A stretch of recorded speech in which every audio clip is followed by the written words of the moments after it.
മലപ്പുറത്ത് കൂരിയാട് റോഡ് തകർന്ന സംഭവത്തിൽ ഇപ്പോൾ ജില്ലാ കളക്ടർ മാധ്യമങ്ങളെ കാണുകയാണ് തത്സമയം.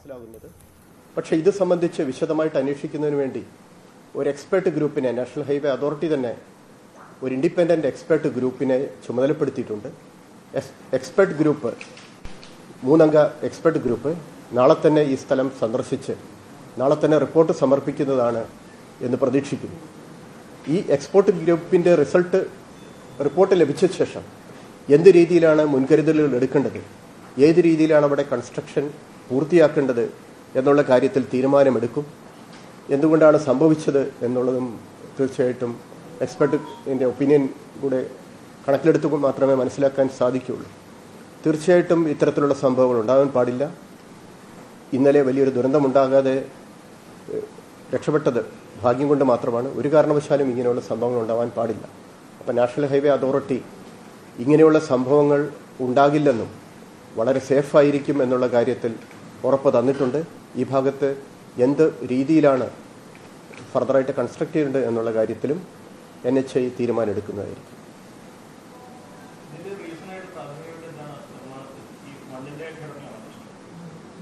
ഇത് പാഡി ലാൻഡിലൂടെ കടന്നു പോകുന്നതായതുകൊണ്ടും പാഡി ലാൻഡിലൂടെ വളരെയധികം എർത്ത് ഡെപ്പോസിറ്റ് ചെയ്തുണ്ടായതുകൊണ്ടും പാഡി ലാൻഡിൽ ഒരു ബഡ്ജിങ് ഉണ്ടാകുകയും ആ ബഡ്ജിങ് ഈ പാസ് ചെയ്യുന്ന റോഡിനെ ബാധിച്ചു എന്നാണ് പ്രിലിമിനറി ആയിട്ട് നാഷണൽ ഹൈവേ അതോറിറ്റി അറിയിച്ചിട്ടുള്ളത്. പക്ഷേ ഇതിനെ സംബന്ധിച്ച് കാരണങ്ങളെ സംബന്ധിച്ച് വിശദമായി എക്സ്പെർട്ട് പരിശോധിച്ചതിന് ശേഷം മാത്രമേ കാരണത്തിനെ പറ്റി നമുക്ക് പറയാൻ സാധിക്കുകയുള്ളൂ. ഈ മീറ്റിംഗിൽ നാഷണൽ ഹൈവേ അതോറിറ്റിയുടെ പ്രോജക്ട് ഡയറക്ടർ അൻഷിൽ ശർമ്മ പങ്കെടുക്കുന്നുണ്ട്. നിങ്ങൾക്ക് തീർച്ചയായിട്ടും അദ്ദേഹത്തിൻ്റെ ഒപ്പീനിയനും ചോദിക്കാവുന്നതാണ്.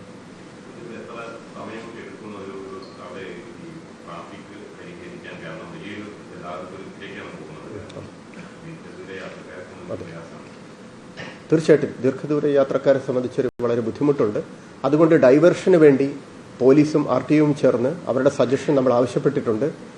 ഡൈവേർഷന് ബോർഡുകൾ വെച്ചുകൊണ്ട് എത്രയും പെട്ടെന്ന് ചെയ്യാൻ പറ്റുന്നതാണ്.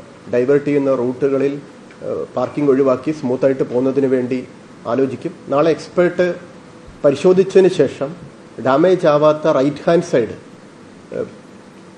നമുക്ക് ഉപയോഗിക്കാൻ പറ്റുമോ എന്നുള്ള കാര്യം, service road, right hand side service road നാളെ എക്സ്പേർട്സ് പരിശോധിച്ചതിന് ശേഷം 2-3 ദിവസം കൂടെ വാച്ച് ചെയ്തതിന് ശേഷം ഉപയോഗിക്കാൻ പറ്റുമോ എന്നുള്ള കാര്യത്തിലും തീരുമാനമെടുക്കും. പക്ഷേ ഡൈവേർഷന് വേണ്ടിയുള്ള നടപടികൾ സ്വീകരിച്ചിട്ടുണ്ട്. ഡൈവേർഷൻ ബുദ്ധിമുട്ടുള്ളതാണെങ്കിലും പരമാവധി ബുദ്ധിമുട്ട് ഒഴിവാക്കി കൺജക്ഷൻ ഒഴിവാക്കിയുള്ള ഡൈവേർഷനുള്ള നടപടികളായിരിക്കും സ്വീകരിക്കുന്നത്. അല്ല, ഇൻഡിപെൻഡന്റ് എക്സ്പെർട്സാണ്. ഈ റോഡ് കൺസ്ട്രക്ഷൻ മേഖലയിലെ 3 എക്സ്പെർട്സ് ഉള്ള ഒരു കമ്മിറ്റിയാണ്. അവർ NHAIയുടെ ഉദ്യോഗസ്ഥരല്ല, ഇൻഡിപെൻഡന്റ് എക്സ്പെർട്സാണ്.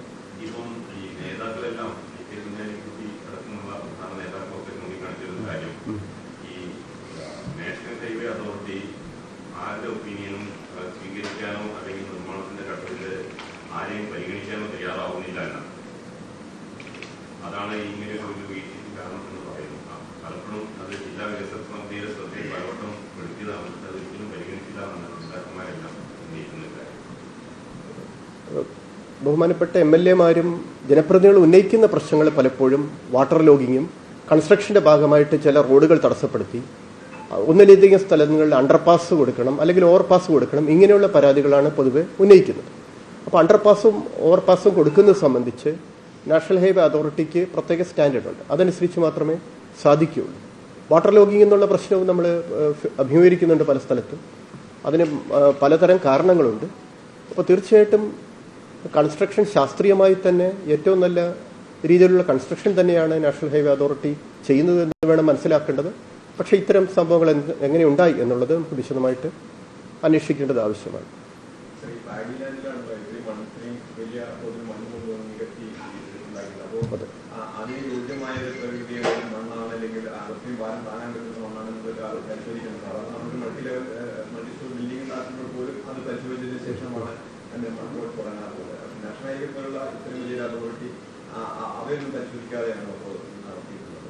പാഡി ലാൻഡിലൂടെ കൺസ്ട്രക്ഷൻ നടത്തുന്ന സമയത്ത് അതിന് വേണ്ടിയിട്ടുള്ള ഗ്രൗണ്ട് ഇംപ്രൂവ്മെന്റ്സ് ചെയ്തിട്ടുണ്ടോ എന്നുള്ള കാര്യം തീർച്ചയായിട്ടും എക്സ്പെർട്സിന്റെ ഒപ്പീനിയൻ വെച്ചിട്ട് നമുക്ക് പരിശോധിക്കാം. എക്സ്പെർട്സ് എന്താണ് സജസ്റ്റ് ചെയ്യുന്നത് നോക്കിയിട്ട് അതനുസരിച്ചുള്ള നടപടികൾ നമുക്ക് സ്വീകരിക്കാം.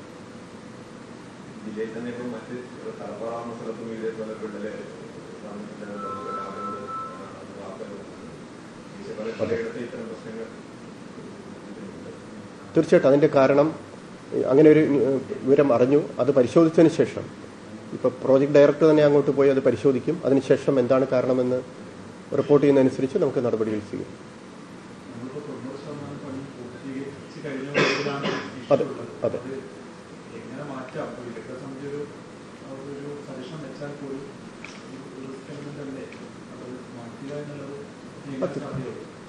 നമ്മൾ 99% കൺസ്ട്രക്ഷൻ നമ്മുടെ ജില്ലയിൽ പൂർത്തിയായി. പക്ഷേ അപകടം ഉണ്ടാവാൻ പാടില്ല എന്നുള്ളതാണ്. ജനങ്ങളുടെ ജീവന് സുരക്ഷിതമായിരിക്കണം എന്നുള്ളതാണ് ഏറ്റവും പ്രധാനപ്പെട്ട കാര്യം.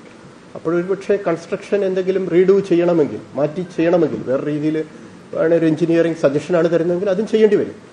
അതിന് കാലതാമസം ഉണ്ടായാൽ പോലും പക്ഷെ അത് ചെയ്യേണ്ടി വരും. ഏറ്റവും സുരക്ഷിതമായിരിക്കണം, റോഡ് സുരക്ഷിതമായിരിക്കണം എന്നുള്ളതാണ് നമ്മുടെ ഏറ്റവും പ്രധാനപ്പെട്ടത്.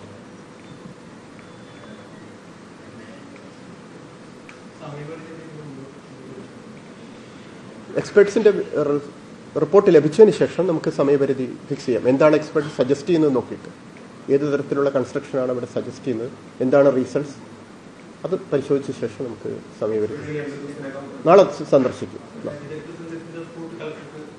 അവർ നാഷണൽ ഹൈവേ അതോറിറ്റിക്കാണ് കൊടുക്കുന്നത്. നാഷണൽ ഹൈവേ അതോറിറ്റിയാണ് എക്സ്പെർട്സിനെ ചുമതലപ്പെടുത്തുന്നത്. പേര്, രണ്ടുപേരുടെ പേര് നമുക്കറിയാം അല്ലേ? You know names of 2 persons in the expert groups. Yes, he can. Their names? Dr. Anil Dikshit from Malappuram ജില്ലാ കളക്ടറാണ് കാര്യങ്ങൾ വിശദീകരിക്കുന്നത്. യോഗശേഷമുള്ള സാഹചര്യങ്ങളാണ്. എന്തായാലും വയലിൽ ഉറപ്പില്ലാത്ത വയൽ ഭാഗമാണ്. അവിടെ മണ്ണിൽ ഘടനയിൽ ഉണ്ടായ ചില മാറ്റങ്ങൾ അത് റോഡിനെ ബാധിച്ചു. അങ്ങനെയാണ് റോഡ് ഇടിഞ്ഞു വീണത് എന്ന പ്രാഥമിക നിഗമനത്തിലാണ്. കൂടുതൽ പരിശോധന ഉണ്ടാകും. ഇതാണ് ജില്ലാ കളക്ടർ വ്യക്തമാക്കിയിരിക്കുന്നത്.